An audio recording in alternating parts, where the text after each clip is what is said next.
Napaiyak na lang sa gilid si Michael nang malaman niyang tuluyan na talaga silang iniwan ng kanilang magulang. Nakakulong ang kanyang ama at ang kanyang ina naman ay kung kani-kanino na lang sumasama. Kaya walang choice si Michael kung hindi siya ang tumayong magulang para sa kanyang 3 kapatid. 22 years old pa lang si Michael at high school lamang ang natapos dahil sa hirap ng buhay. Kailangan niyang isakripisyo ang pag-aaral para matustusan niya ang pangangailangan ng mga kapatid. Hays, 300 lang may uwi ko. Kulang na kulang ito para sa amin sa sobrang mahal ng bilihin, sabi ni Michael sa kanya sarili. Hindi nagtagal ay umuwi na si Michael. Oh Michael, sakto nandito ka na. Ipapaalala ko lang yung hulog niyo sa bahay ha, sabi ng kanyang tiya. Tumangula si Michael at pumasok na sa bahay. Ayos ka lang kuya? Tanong ni Atlas. Naniningil na si Tia Amelia. 300 nga lang naiuwi ko ngayon eh, sabi ni Michael at parang naiiyak na. Kaagad siyang nilapitan ni Atlas at bahagyang tinapik ang likod. Kuya, kung hindi mo kaya, tutulungan kita. Kaya ko namang magtrabaho, sabi nito. Kaagad namang umiling si Michael. Kaya ko pa naman. Unahin mo na lang muna yung pag-aaral mo, sabi nito. Napailing na lang si Atlas dahil sa naging sagot ng kanyang kuya. Kinabukasan ay maagang pumasok si Michael sa trabaho. Pre, ano yan? Tanong niya sa katrabaho niyang may pinifill-upan. May nag-alok sa akin pre.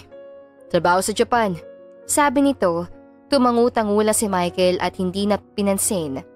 Na sumapit ang 12 p.m. ay sabay-sabay na silang bumaba para kumain. Nang matapos sila ay bumalik na sa trabaho si Michael. Ngayon ay maagang pinauwi sila Michael dahil sa bagyo.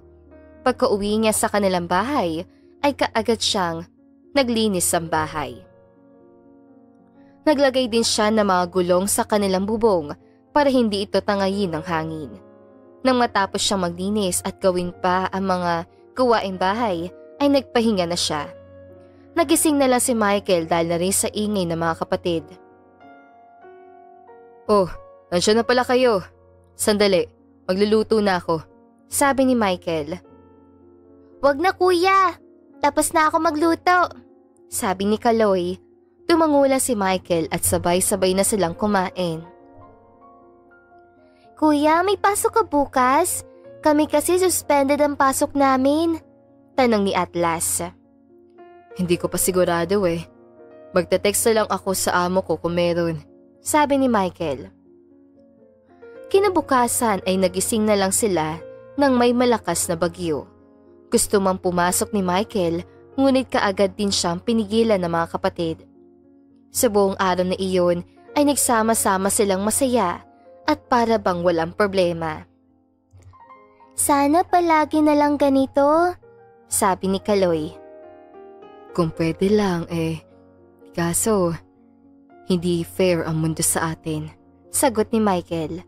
Sa mga nakalipas sa araw ay naging maayos na ang panahon, kaya naman naging sunod-sunod na ang pasok ni Michael. O pre, uuwi ka na? Tanong ng kanyang katrabaho. Tumango si Michael at pinagpatuloy ang pag-aayos ng gamit. Last day ko na pre, may nag-alok sa akin ng trabaho sa Japan. Di hamak na mas mataas ang sahod doon, sabi pa ng kanyang katrabaho. Napatingin naman si Michael sa sinabi nito. Tumatanggap pa ba sila roon ng hindi tapos sa pag-aaral? Tanong ni Michael. Oo naman pre, skills naman ang hanap nila roon. Ano, interesado ka? Sabi ng kanyang katrabaho. Tumango si Michael, kaya naman sinabi rin ng kanyang katrabaho kung ano ang mga kailangang requirements. Na makauwi si Michael ay lubos niyang pinag-iisipan kung tutuloy ba siya sa Japan o hindi. Alam niyang hindi sila mabubuhay ng 300 a day niyang sahod kung mananatili pa siya dito sa Pilipinas. Ngunit wala rin siyang choice dahil tanging itong trabaho lang niya ngayon ang tumatanggap na walang pinag-aralan. Kuya, kakain na! Sigaw ng kanyang kapatid. Susunod na! Sigaw pabalik ni Michael at pumunta na sa hapagkainan. Kamusta trabaho, kuya? Tanong ni Kaloy. Ayos lang. Kayo, kamusta mga pag-aaral nyo? Tanong din ni Michael. Nag-thumbs up lang ang mga kapatid niya. Pagkatapos silang kumain ay kinausap siya ni Atlas. Si Atlas kasi ang sumunod sa kanya, kaya naman kung aalis si Michael, ay siya ang tatayong ate sa mga kapatid niya. Inalok ako ng trabaho ng kasamahan ko. Sa Japan yun, mas malaki ang kikitain ko. Kung tatanggapin ko yun, ay mas may raraos ko kayo. Sabi ni Michael. Iiwan mo kami, kuya? Malungkot na tanong ni Atlas. Napabuntong hininga na lang si Michael. Isa ito sa dahilan kung bakit nagdadalawang isip siyang tanggapin ang offer ng kanyang kaibigan. Hindi niya kaya at ng mga kapatid niya mahiwalay sa isa't isa. Kuya, kung pwedeng pagsasabayin ko na lang ang pag-aaral ko at ang pagtatrabaho, wag ka lang umalis, sabi ni Atlas. Hindi na muling nakasagot si Michael dahil sa sinabi ni Atlas. Sige na, matulog ka na. Maaga pa tayo bukas, sabi na lang ni Michael. Kinabukasan, nang habang naglalakad siya papuntang trabaho, ay nakita niya ang dating katrabaho na ilang araw na lang ay aalis na. O pre, ano? Sasama ka sa akin? Tanong nito. Ayaw akong paalisin ng mga kapatid ko, pre. Sagot ni Michael. Napailing na lang ang dati niyang katrabaho. Iisipin mo pa ba yan, pre? Kung wala na kayo makain? Magkasama nga kayo, pero pare, paresa mga kayong gutom. Hindi muling nakaimik si Michael. May point ang kaibigan niya. Pag-iisipan ko mabuti, pre. Sabi na lang ni Michael. Tumango na lang ito at nagpaalam na rin sa kanya. Habang nagtatrabaho si Michael ay hindi mawala sa isip niya ang mga sinabi ng kaibigan niya. Bahala na. Para sa kanila rin naman to gagawin ko. Sabi niya sa kanyang sarili. Bago umuwi si Michael ay dumaan siya sa bahay ng kanyang kaibigan. Oh pre, bakit? Tanong nito. Tinatanggap ko na. Sabi niya. Kaagad pinasa ng kanyang kaibigan ang mga requirements si Michael at sinabing maghintay na lang ng ilang araw para sa results. Ilang araw ang nakalipas ay hindi muna sinabi ni Michael ang kanyang naging desisyon sa mga kapatid. Naghintay muna siyang ma-approve ang kanyang requirements bago tuluyang sabihin sa mga kapatid. At ngayong sinabi niya sa kanya na approve siya, ay hindi niya alam kung paano sasabihin sa kanyang mga kapatid. Pagkarating niya sa bahay ay kaagad niyang tinawag ang mga kapatid. May sasabihin ako. Uunahan ko na kayo.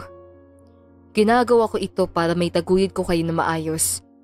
Ayoko rin kayong iwan, pero wala ako ibang choice. Panimula ni Michael. Inalok ako ng katrabaho ko na sumama sa kanya na magtrabaho sa Japan. Di hamak na mas malaki ang sahod doon, kaya tinanggap ko. Na-approve na yung requirements ko at sa susunod na linggo na ang alis ko. Sabi ni Michael. Kita niya kung paano nalungkot ang naging ekspresyon ng mga kapatid niya. Salamat sa sakripisyo niyo, kuya. Sabi ni Atlas at niyakap siya. Nakahinga na maluwag si Michael dahil walang naging problema o hindi tumutol ang kanyang mga kapatid. Naging mabilis ang mga araw at ngayon ang alis si Michael.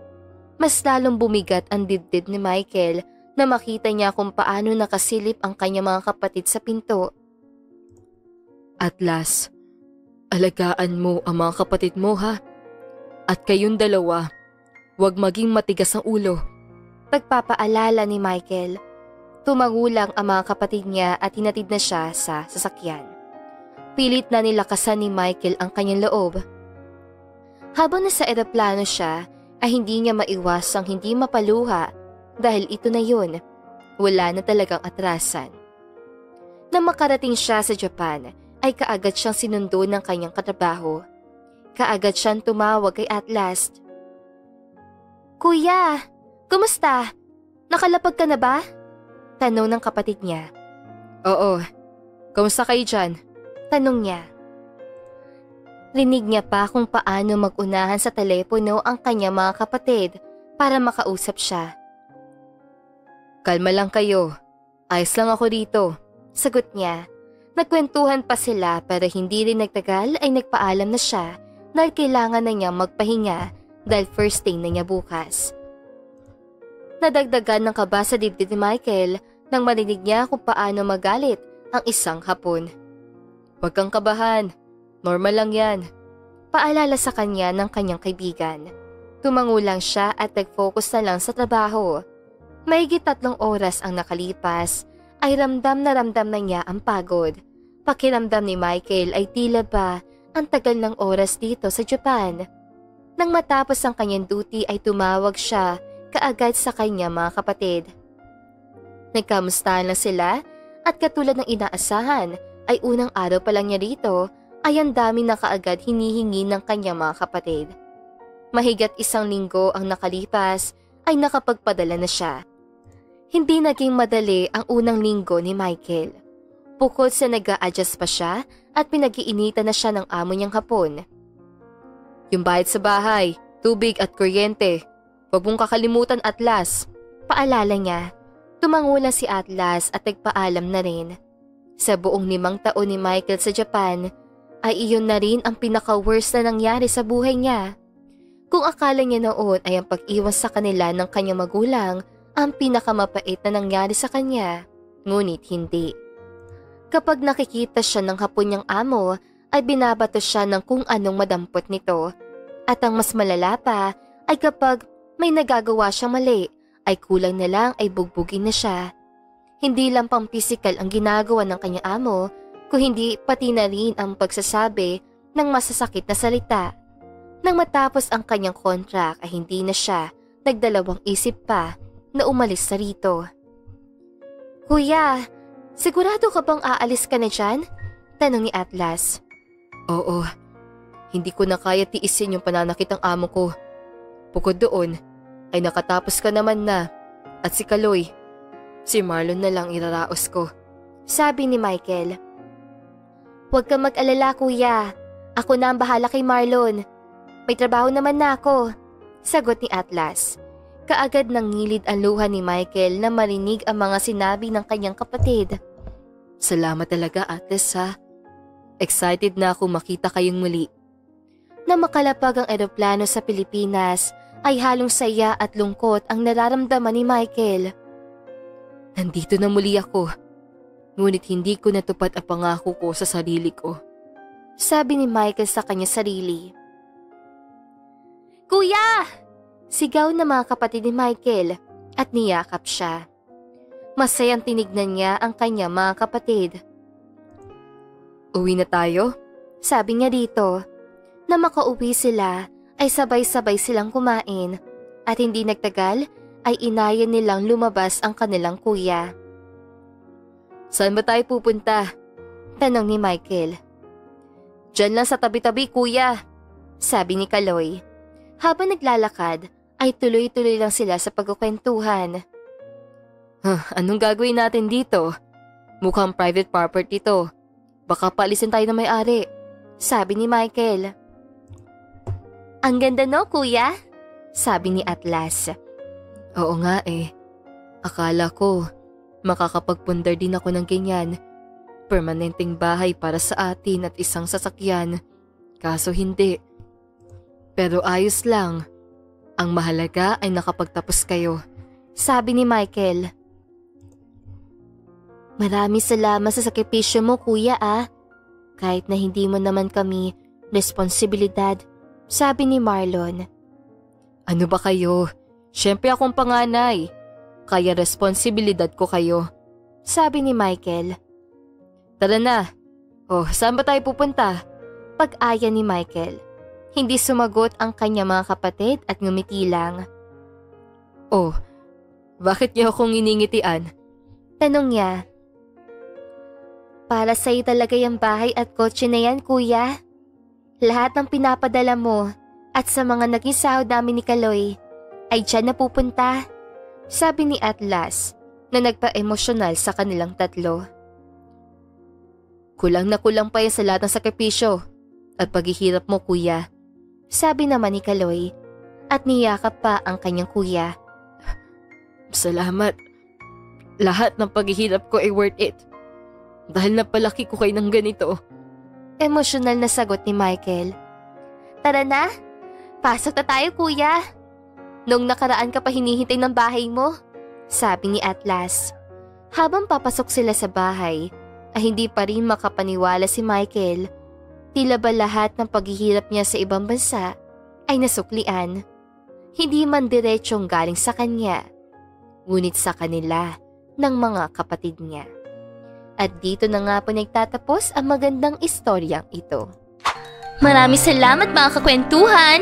Huwag niyong kalimutan mag-like at subscribe at pindutin na rin ang notification bell para lagi kayong updated sa ating kwentuhan. Hanggang sa muli, paalam!